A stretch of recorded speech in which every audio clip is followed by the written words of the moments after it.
Welcome to TFP, the Theatrefolk podcast. I'm Lindsay Price, resident playwright for Theatrefolk. Hello. I hope you're well. Thanks for listening.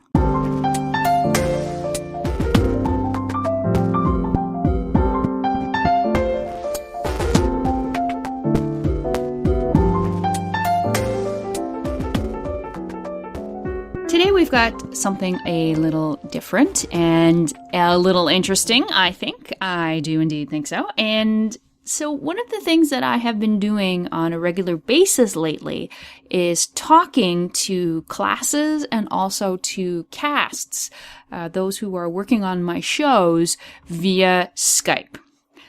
It's just been a great way for students to talk to me, to actually see me, see that the name on their script is actually a real live person. And they can ask questions directly, of their playwright.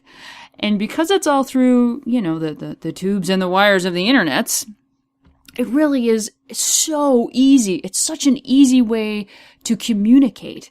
I sit in front of my computer and they sit in front of theirs and, poof, away we go. So today I have a collection here, a selection of Skype recordings from 3 different groups, 2 productions and 1 class who were testing a lesson plan for an upcoming monologue book that I'm working on.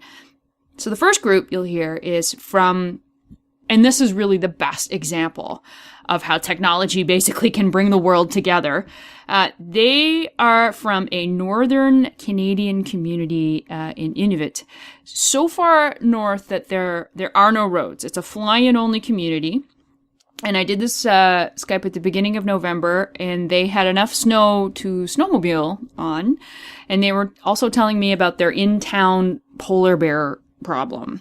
I can't even visualize that, but that's what's happening where they live. And this is the drama club at the high school. And they were preparing to put on one of my issue plays, Floating on a Don't Care Cloud. They did another issue play of mine last year, The Bright Blue Mailbox Suicide Note.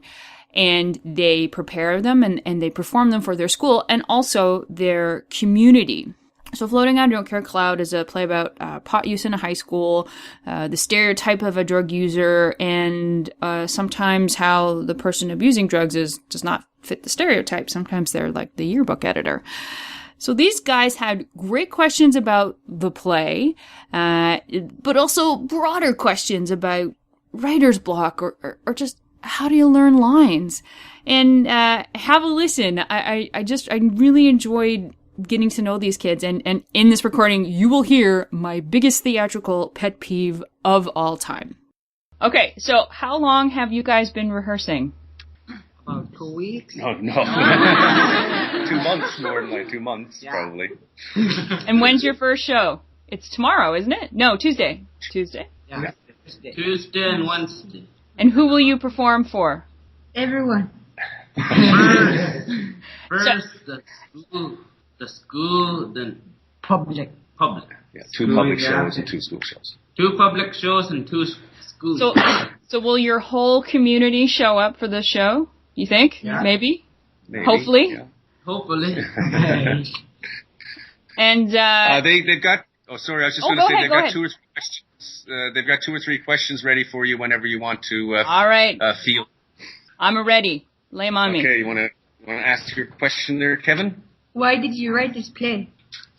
I wrote this play for a couple of reasons. Writing issue plays is one of the things that we do. We like to cover a lot of issues with Theatrefolk, and I was asking some teachers and some students what is a problem, and the problem was what's sort of done twofold in Floating that there's a lot of pot use where teenagers don't think that it's very serious, and yet they do all the things that Jamie does. He doesn't go to school, and he steals, and he he does all those things. And I really like what Miss Hogarth says in the play, where she says, I may have done it, but I never didn't show up for class, and I never stole, and I didn't hurt my friends, or my family and my friends. And that's where you have to sort of think about that.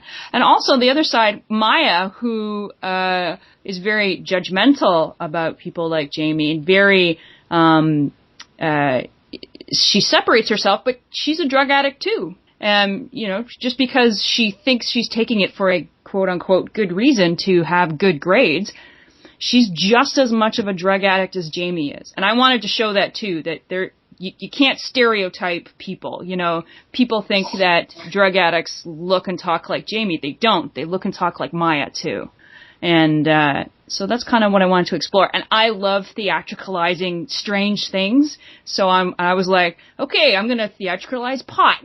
I'm going to turn them into people. I'm going to turn them into characters. And how do I do that? And that was for me, if there was a fun part in writing this play, getting to theatricalize a thing that isn't supposed to walk and talk and interact with other characters. That's what I love about theater. I love that we can take something that isn't supposed to walk and talk and make it do that.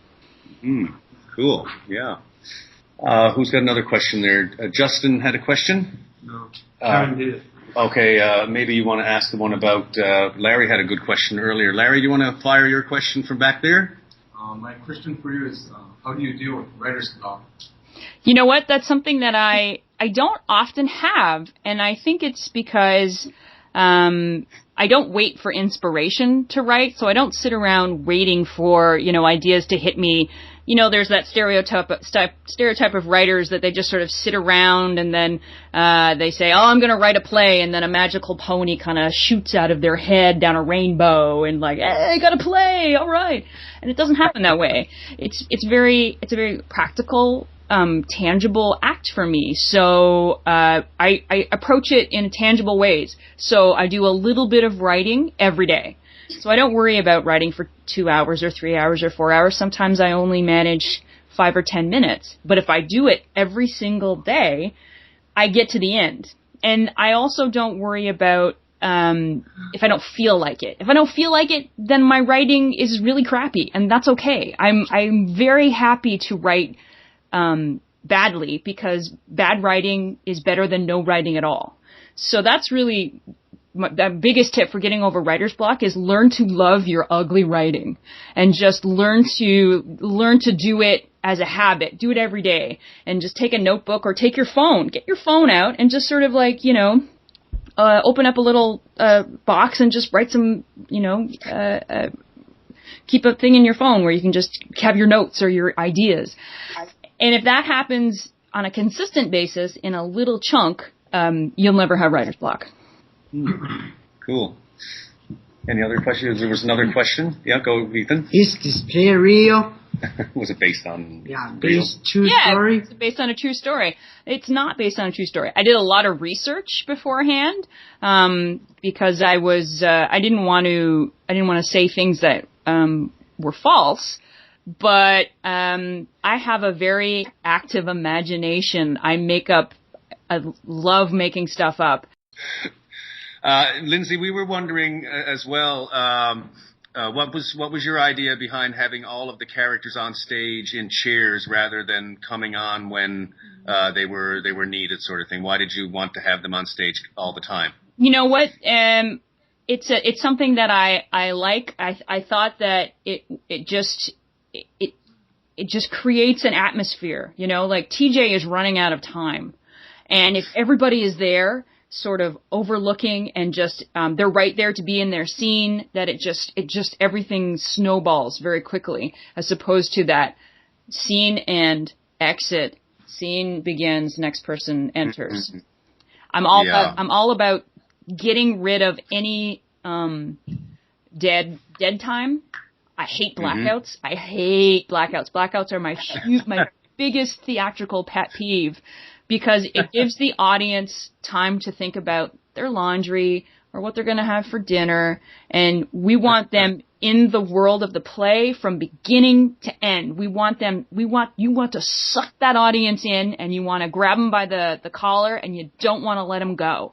And So anything that takes people out of the world of the play is bad. I hear you. No, that explains it wonderfully. Thank you. More questions there, guys? Sure. What is the best thing to remember the lines? Best way? The best way. You know, I do too. I have a horrible memory, and I have to give speeches quite often, and the only way that I can do it is I write them out. So I get a lot of scrap paper. People see me. It's so funny because I travel a lot, and so I'll be on a plane, and I have this pile of scrap paper in front of me, and I'm just like practicing my lines for my speech, and I write them out, and then I rip up the page and I put it to the side. And I'm sure people look at me and going, "What is this woman doing? She's writing, and then she's ripping up her papers." And so that's how I get it in my head, is that I just write it out and write it out. Sometimes the best thing to do is just, the more you do it, the more it gets in you. Sometimes people record their lines, and so they can hear them, so they play them back and they can hear. And some people just say them out and say them out and say them out.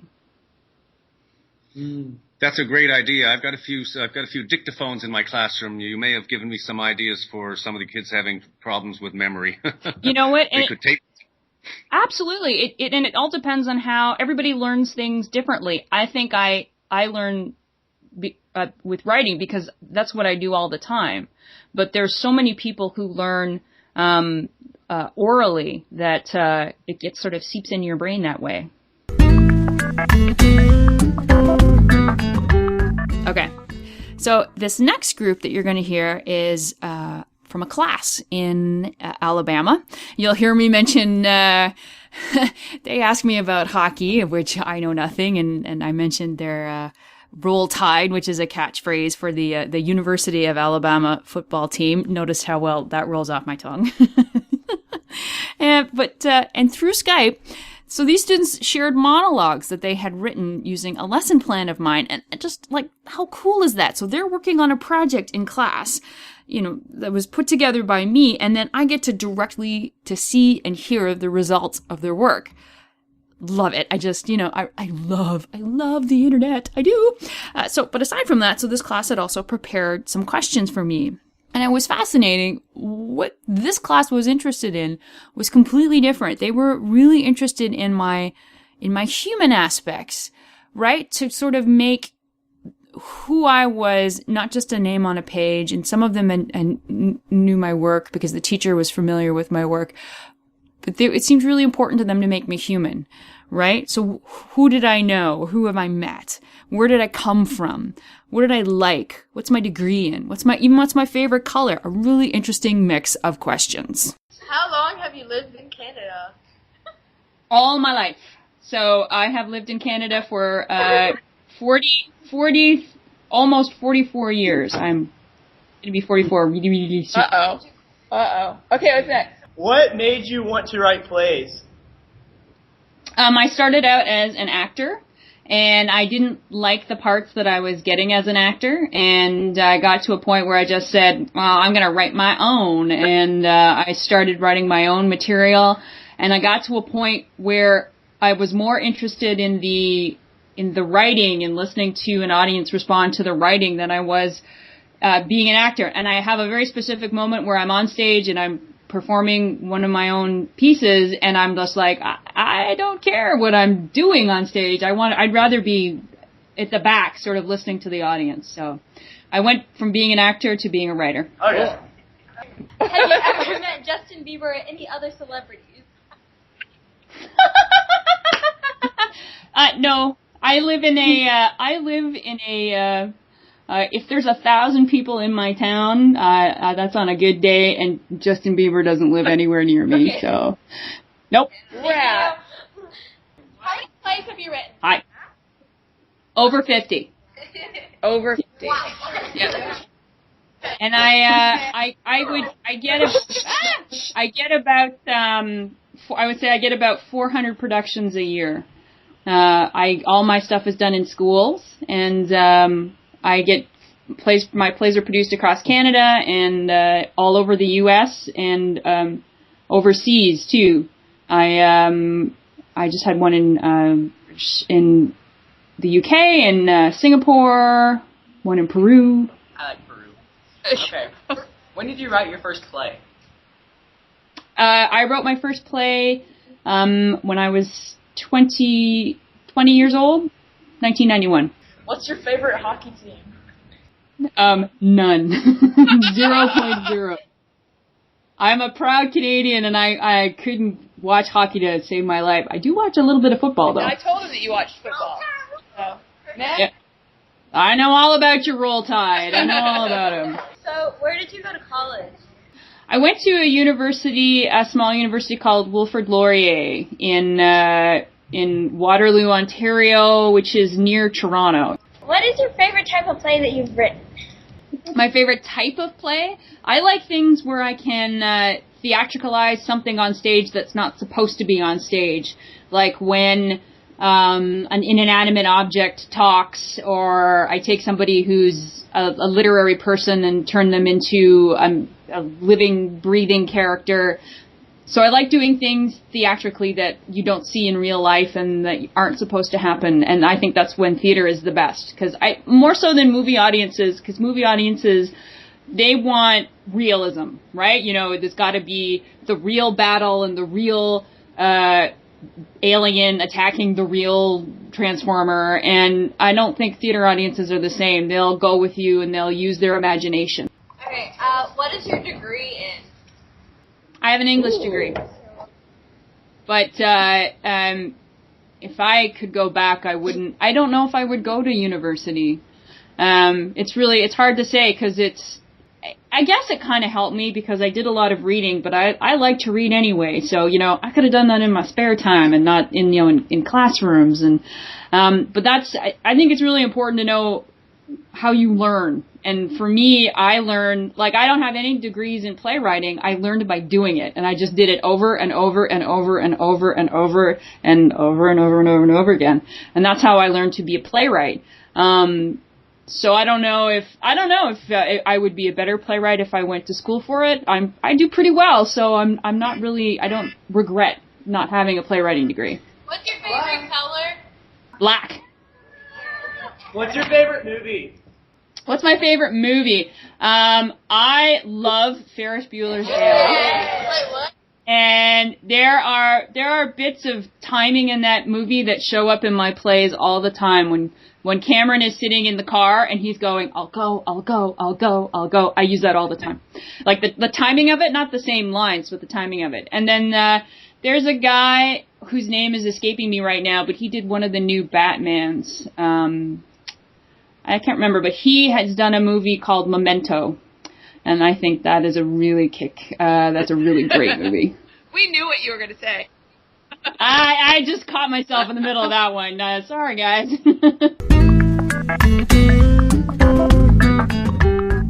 Okay, one more. So this last one is from a middle school in Colorado that was in the middle of performing Alice, my adaptation of Alice in Wonderland. They had a performance and then they did the Skype and then they were going to go do another performance. Now, I have to warn you, some of the sound it's garbled and it's hard to hear. I'm pretty clear, but they were in a big room and they were using a microphone, and as I say, things get kind of garbled, but stay with it. And I really wanted to include a selection from this group because, again, their questions had a completely different focus. They wanted to know what it was like to write a play, but they were really interested in what was going on inside of me. They wanted to talk about what it felt like to write a play. What was I thinking during the process? And they really wanted to know what was hard. Was it hard to write a play? Was it hard to take a book and turn it into a play? And when I was writing this particular play, what was the hardest part?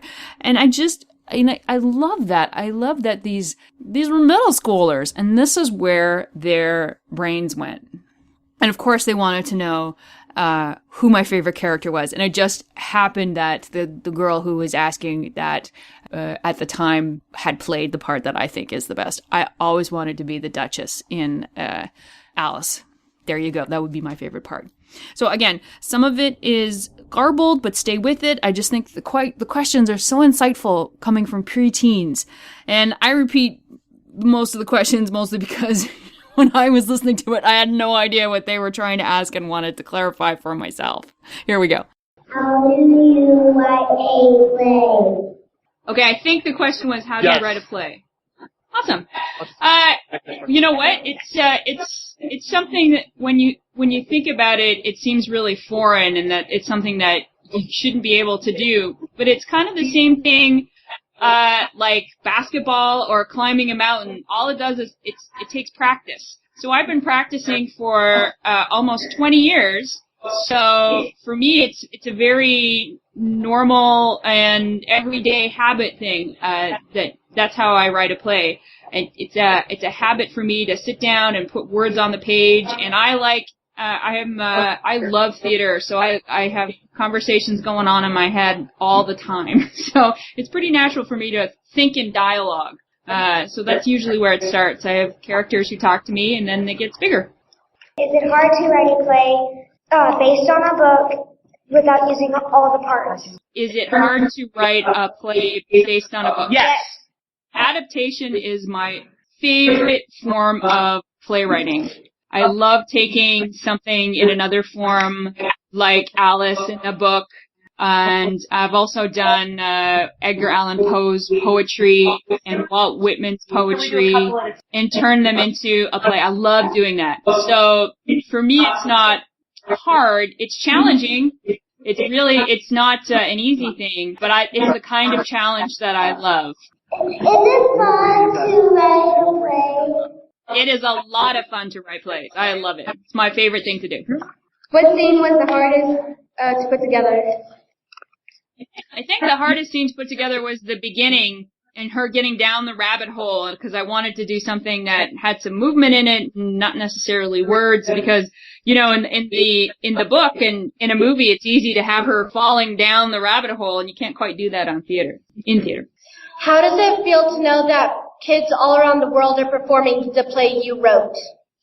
It's fantastic. A most amazing thing to know that I wrote something down, and then it went in a book, and then somebody actually bought the book.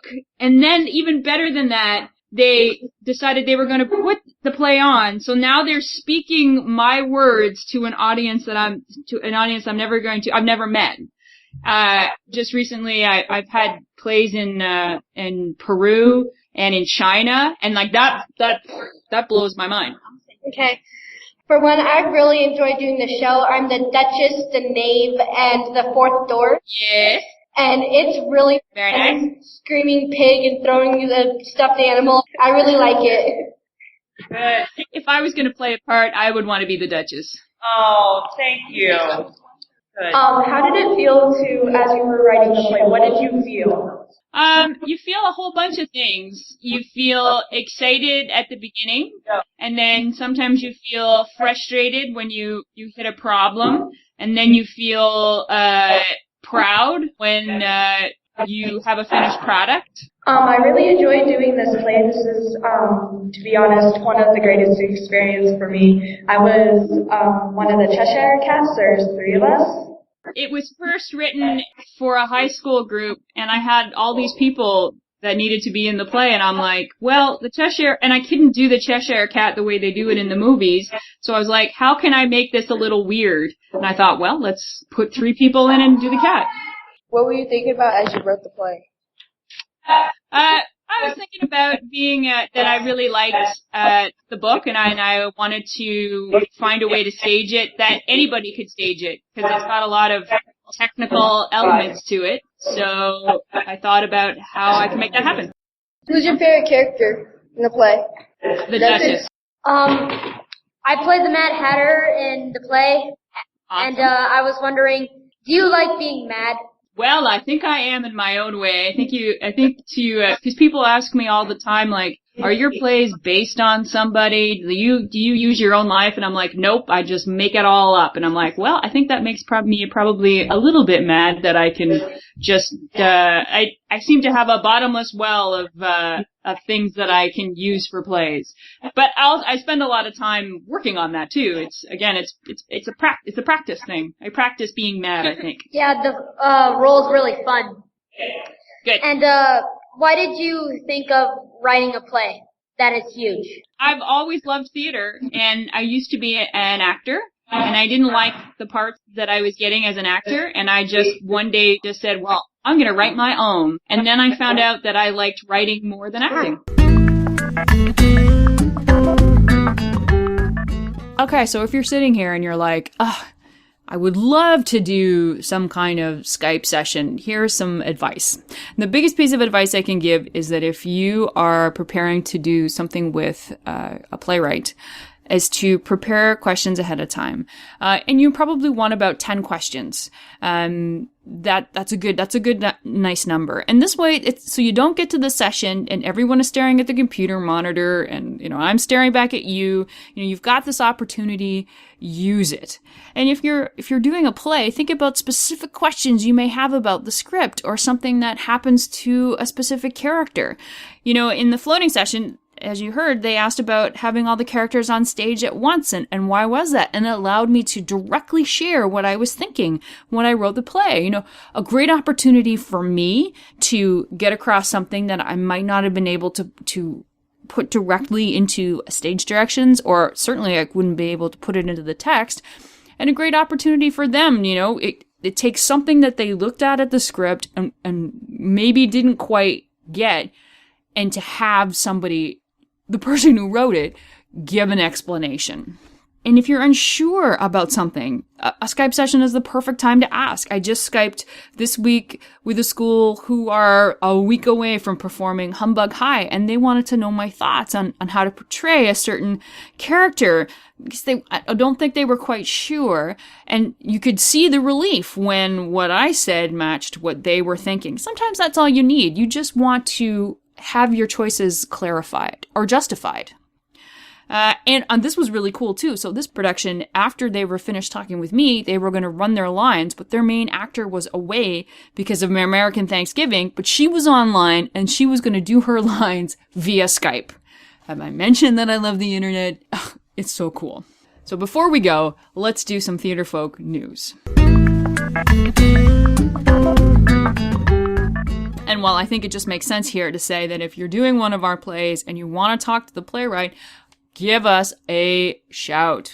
If it's one of my plays, I'm telling you, it's the easiest thing in the world to set up a Skype. It's the easiest thing to get Skype, and it's the easiest thing to initiate a chat. It's so easy to do. Email me. We'll set a day and time. And now more and more of our authors are on Skype now too. So you give your students the opportunity to reach out and connect to the person who wrote the words you're trying to bring to life. Our email is tfolk@theatrefolk.com. And speaking for myself, I just love doing these. It makes the whole experience of doing a play a little more intimate on both sides of the table. And I love that by giving some answers for my script, I can kind of be a part of the community of the production. And after I did the Innovate Skype session, the teacher told me that the students, they kind of looked at each other and said, she knows us now. And it's true. And it's something that I never would be able to do. I'm never going to be able to fly to a community that has no roads, but I was able to sit down and have a conversation with them. And I just think that's awesome. Lastly, where can you find this podcast? Well, let me tell you. We post new episodes every Wednesday at theatrefolk.com and on our Facebook page and Twitter. You can find us on youtube.com/theatrefolk. You can find us on the Stitcher app. And you can subscribe to TFP on iTunes. Head over there, give us some feedback, give us a little review. We'd love you for it. All you have to do is search on the word Theatrefolk. And that is where we're going to end. Take care, my friends. Take care.